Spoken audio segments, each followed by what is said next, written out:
অন্যের জন্য শুভ কামনা করলে এটা ফিরে নিজের দিকে আসে, এটা খেয়াল রাখেন। এটা একটা লাইফ হ্যাকস শেয়ার করতেছি, আজীবন কাজে লাগবে। অন্যের জন্য যেটাই ভালো কামনা করবেন এটা ঘুরে আপনার দিকে আসবে। অনেকে বলে হুজুর ওর জন্য দোয়া করে আমার কি লাভ?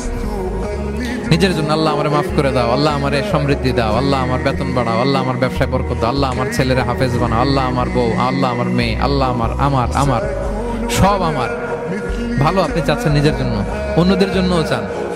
আল্লাহ আমার সব ভাইদেরকে মাফ করো, আল্লাহ আল্লাহ আমার গোটা মুসলিম উম্মাকে তুমি বরকত দাও, কল্যাণ দাও, নেতৃত্বে আসার তৌফিক দাও, আল্লাহ সবাইকে সুস্বাস্থ্য দাও।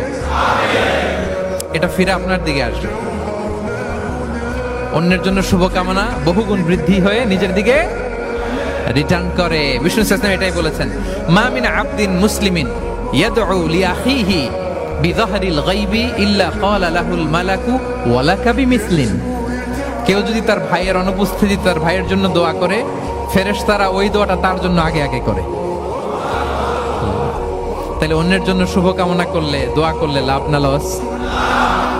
ধরেন আমি মোশাররফ ভাইয়ের জন্য দোয়া করলাম যে আল্লাহ মোশাররফ ভাইকে তুমি সুস্থ করে দাও, তখন ফেরেশতারা বলে আল্লাহ যিনি দোয়া করতেছে তার যদি কোনো রোগ বালাই থাকে আগে তারে সুস্থ করে দাও।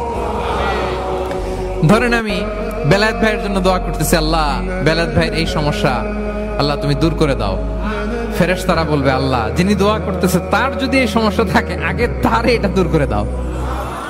ধরেন আমি দোয়া করলাম আল্লাহ আমার এই ভাই, আল্লাহ সে গরিব, তার অর্থের বড্ড অভাব, দারিদ্রতা, আল্লাহ তুমি আমার ভাইয়ের দারিদ্রতা দূর করো। ফেরেশতারা বলে ওয়ালাকা বিমিসলিন, তোমার জন্য এটা, মানে আল্লাহ যিনি দোয়া করতেছে তার যদি অর্থের প্রয়োজন থাকে আগে তার দারিদ্রতা দূর করে দাও। তাহলে বলেন তো অন্যের জন্য দোয়া করলে লাভ না লস? অন্যের জন্য ভালো দোয়া করলে এটা নিজের দিকে আসে। কিসের দিকে আসে?